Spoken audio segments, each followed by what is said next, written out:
This week on the show, Fnatic win IEM Katowice, Luminosity and Renegades start strong in Pro League, and EnVyUs have made a roster change. I'm Jack Westerman, joined by John, Blue, Mullen, and let's kick things off with a frag clip.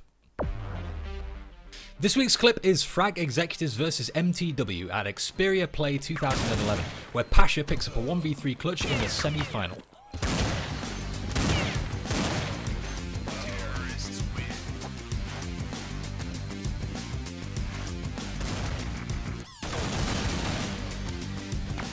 FX would defeat MTW 2-1 and SK Gaming 2-0 in the grand final to become Xperia Play champions. They took home €10,000.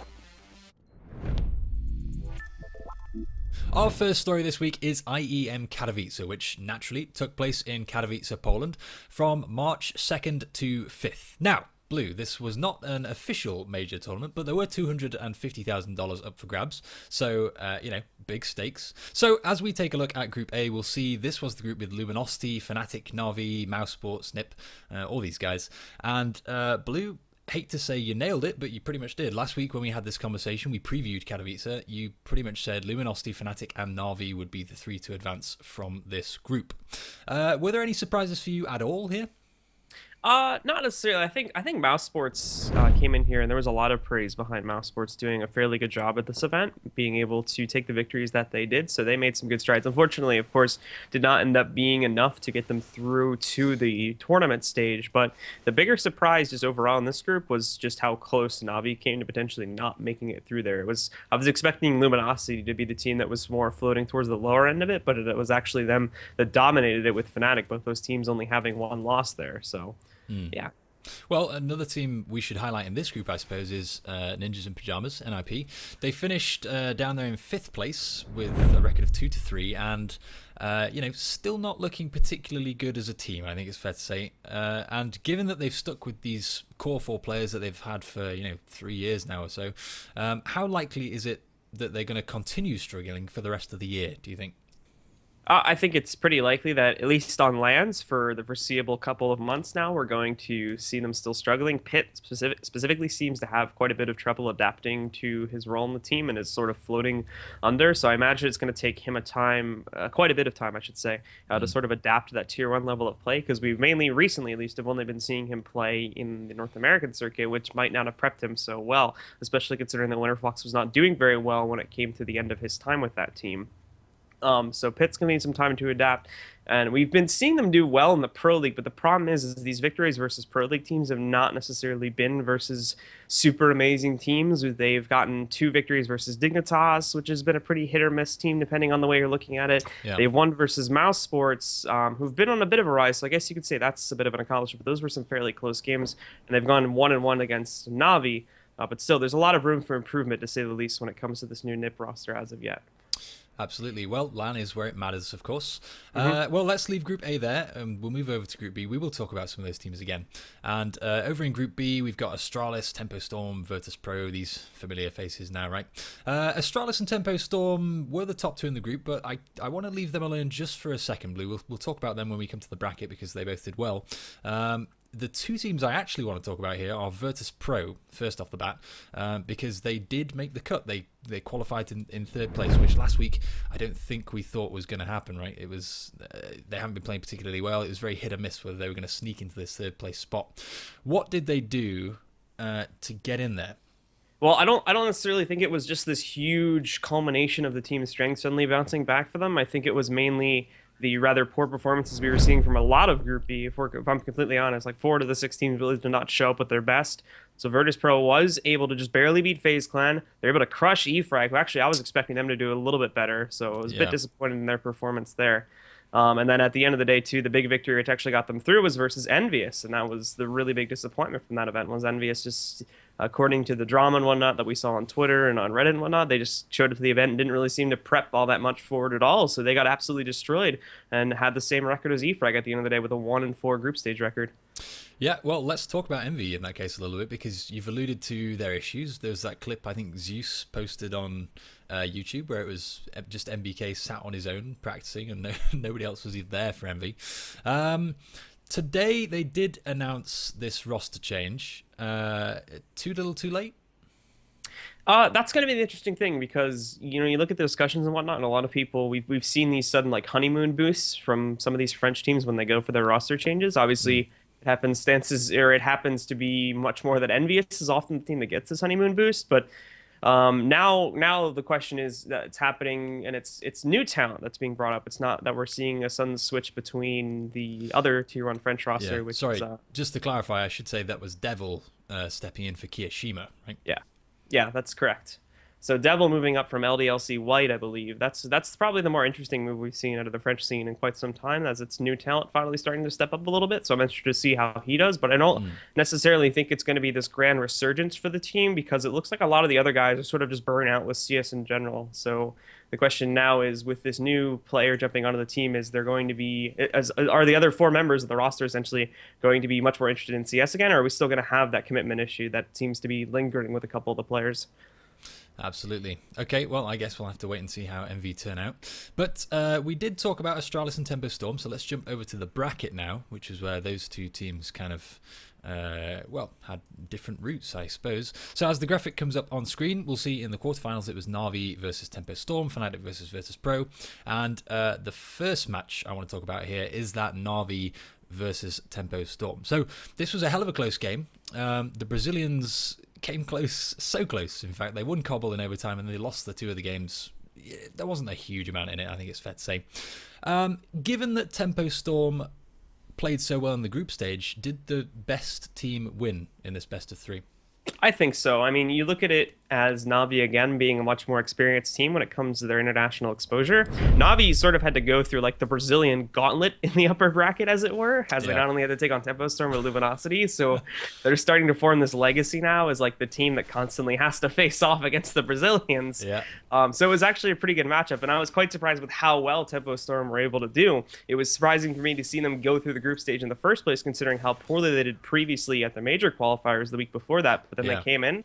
And while I wasn't actually expecting, this was a pretty, basically in short terms, this was a very good stage for them to go out in the tournament when you consider the amount of international experience they have under their belt right now, and also the relative skill level of NaVi that they're going up against. The fact that they took one map off them is very impressive.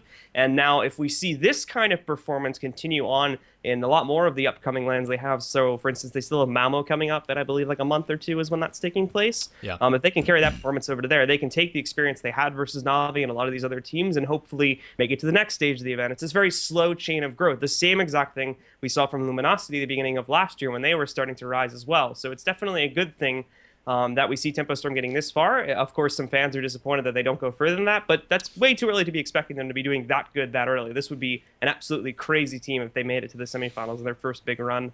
Yeah, absolutely. And, well, I mean, as you've alluded to, NaVi did advance in the end. In the other semi-final, as we jump down to the lower half of the bracket, that was Fnatic versus Virtus.pro, which is where Virtus.pro's story came to an end. However, Fnatic would go on and play Astralis after that, and this was kind of a strange game, that lower semi-final there, because Astralis looked so good in the groups. I think they were unbeaten, right? They were 5-0. Whereas Fnatic, the casters at the event were saying they looked very beatable in their group stage games, sorry. What happened in the semi-finals in that case? Because Fnatic came in and it was, I mean, those two maps they won, it was a blowout, right? I think it was 16-6 and 16-5. Those two maps 16-7. 16-7, right? Yeah. So why the flip around for these two teams?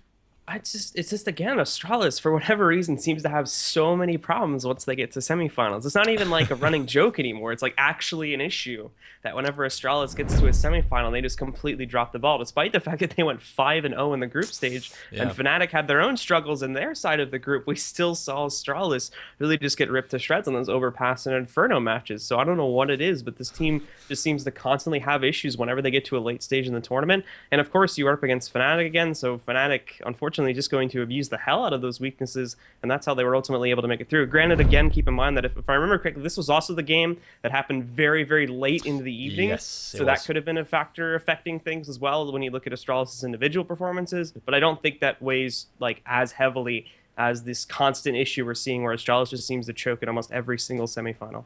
Sure, and it was the last match of the day. I think they started at midnight and finished at 3 a.m. local time, right? But that's both teams, right? It applies to Fnatic as well. So hard to give them a free pass there.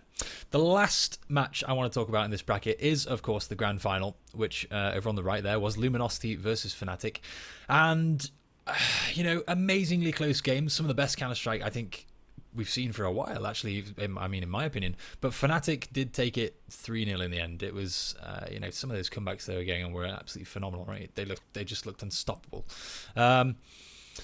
Is the scoreline a bit? I mean, Luminosity deserved to win a map there, surely, right? Yeah, absolutely. I mean, the 3-0, if you're just looking at it plainly, does not tell the whole story. No. With a 17-19 scoreline on Overpass and a 15-19 scoreline on Inferno, those were very, very close games. That comeback we saw from Luminosity specifically on Inferno, I believe it was. Actually, sorry, let me answer that again. I think I got that flipped. Yeah, just go for it. I mean, Yap can edit it. Do you want me to ask you again? I'll give you a snippet. Yeah. Okay, so Fnatic came on a hell of a tear, won 3-0, but I guess that's a bit misleading. Do you think Luminosity deserved to win a map?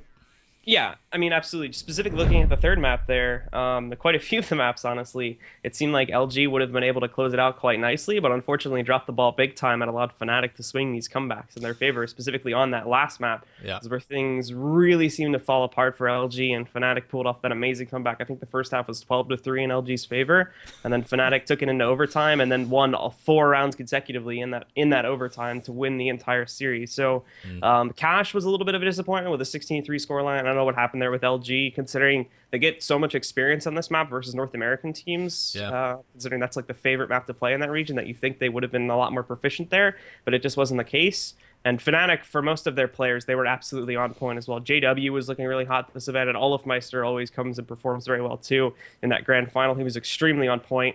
So they just proved to be the better team here once again. And Fnatic, they get to keep continuing their streak. I think they're at like how many events in a row now? Like 4 or 5 events that they've won in a row that they've attended. So there's still no stopping them, and they're going to continue to look strong even heading into the major. But still, another great victory for LG, making it to the finals of another big event here. So they're continuing to show that they're definitely a top tier team, and that they can easily joust with the best when it comes to these very intense matchups.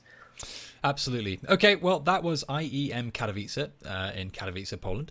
Again, March 2nd to 5th, and $250,000 up for grabs, of which Fnatic took the lion's share, $104,000 for them. Congratulations to Fnatic.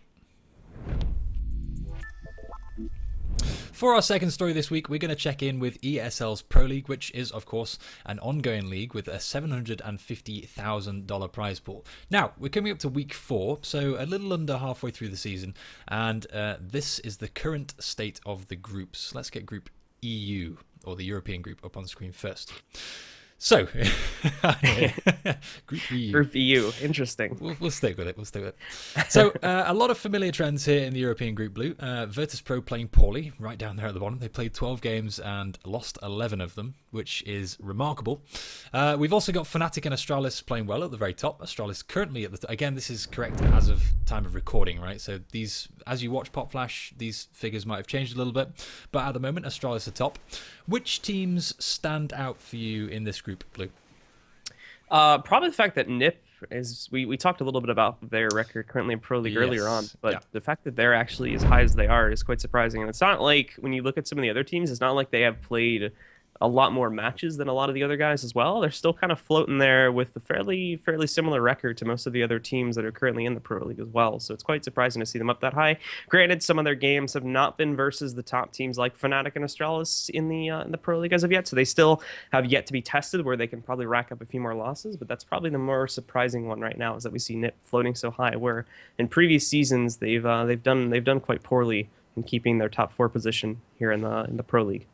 Okay, well, I mean, the other team we should talk about as well is EnVy, because they're currently in 4th, so they're occupying a qualifying spot as well. Do you think, again, as I said, we're a little under halfway through the season. This could change a great deal before we come up to LAN finals time.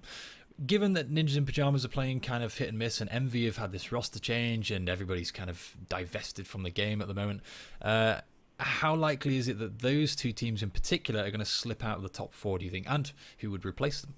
I think it's actually, again, when you look at some of these other teams, it's still fairly likely that at least one of these guys would have a fairly good chance to make it into the grand finals. Mm. And I'm not saying both of them would be able to, because Navi, I'm imagining they should be able to bounce back as we get into the later portions of the season. Yeah. They've only played 8 of their matches right now, so I there's no reason with their fairly consistent performances, there's no reason why they wouldn't be able to get into the top 4. Fnatic and Astralis are pretty safe bets, so it basically comes down to NiP, EnVyUs, and in my book, FaZe as well, because they've only played a very small set of their matches, so there's a pretty big chance they might be able to grab a spot in there too.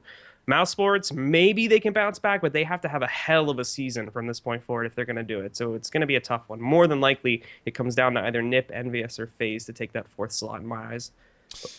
All right. Well, only time will tell, I suppose. We'll wait and we'll see how the European side plays out. And let's jump over to the North American graphic. So this is the current standings, again, correct at time of recording, for North America. And as we'll have a look at this graphic, we'll see Selfless, Optic, Luminosity, and Renegades in the top 4 slots. Now, Blue, picking on North America is one of my favorite things to do. So, Luminosity and Renegades are playing in a North American league and are taking up 2 of your qualifying spots for the LAN, and they're not even from North America. Renegades, obviously, is from Australia. Luminosity is from Brazil. Does that hurt? I mean, fair enough, you've got these 2 new teams competing at the top level of North American Counter-Strike, but does that hurt North American players, or does that help them, do you think? I think in a short term, it would hurt them, obviously. Yeah. When you look at the immediate effects of it, and that, okay, now 2 slots that are usually reserved for North American teams are no longer going to be taken by North American teams at a LAN. But hopefully in the long run, I would assume, I could be wrong about this, but hopefully in the long run, I would assume this would help them because it gives you more motivation. Okay, these teams keep transferring into our region and kicking our asses, so we need to step it up. But so far, Luminosity's been here now for like 8-9 months, I think, and we haven't necessarily seen a team do that as of yet. We had Cloud9's little resurgence, but that's been about it. We haven't seen any other teams do amazingly. So I'm not exactly sure if North America is going to be able to step up to the challenges of yet. But yeah, it's an interesting turn of events to say the least, but it's somewhat expected, given that these guys have had fairly good results versus a lot of the other big names in the European CS as well, specifically Luminosity just coming off of IEM last weekend. It is a long season as well, of course. I mean, if we look at Cloud9, they've only played 2 matches, Winterfox 2 matches. A lot of other teams in North America seem to have played only 4 of their matches so far, right? Sorry, go on. The thing that worries me the most right now is the fact that we have teams like CLG that have done so poorly. They have 6 matches played, and they're 1-5 right now. And I think that their matches have been versus some of their harder opponents. Like, yeah, they've played their 2 maps versus C9. Yeah. They've played 2 of their maps versus Renegades, and they've gone 1-1 versus Selfless. But this means now, with already 5 losses on the board, similarly to Mouse Sports, when we sort of look at them as well, I think they're sitting with the same record at this point. Now they have to have like a flawless season almost from this point forward. They can only take a couple more losses if they want to be in contention for that top 4 position to make it to the LAN. And as one of the great, North American, one of the great consisting of North American players, North American Titans anyway, we would hope they would be in a much better position right now, but it's just not the case. Liquid as well is sitting in a fairly inconsistent position with a 2-4 record, and while they still have a much better chance of bouncing back, that still does have some worries as we get towards the end of the season that we might not even see Liquid or CLG at this LAN. If you had to put money on it, I mean, admittedly, this is a very early stage of the league, right? Yeah. But if you had to pick a few teams that might sneak into the top 4, who do you think's most likely to make it in? Okay, so if we're looking at teams that people aren't expecting to get into the top 4 at all right now, I would say Selfless definitely. Despite the fact that they've recently lost Kusta, their new pickup is looking much better. They've also replaced Lucky, and I haven't had a chance to really take a look at that new player's individual play as of yet.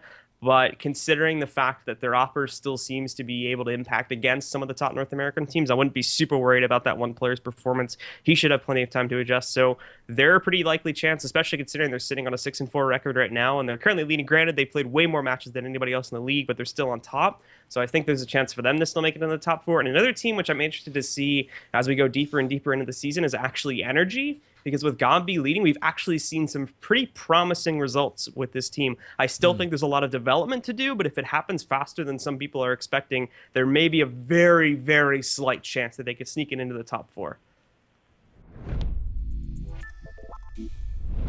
Last but not least, I've got some quickfire questions for you, Blue. So, quick as you can, give me your thoughts on the following news stories from the week. First of all, WRTP beat CLG Red to take the women's title in Katowice.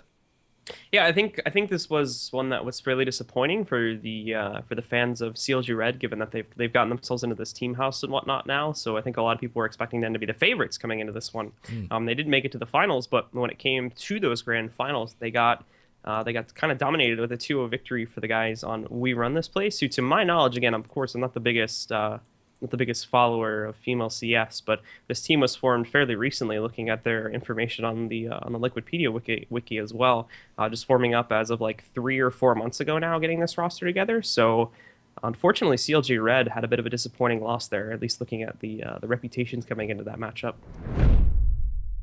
That's it for this week. I'm Jack Westerman, joined by John Blue Mullen, and we'll be back next Wednesday with another episode of PopFlash.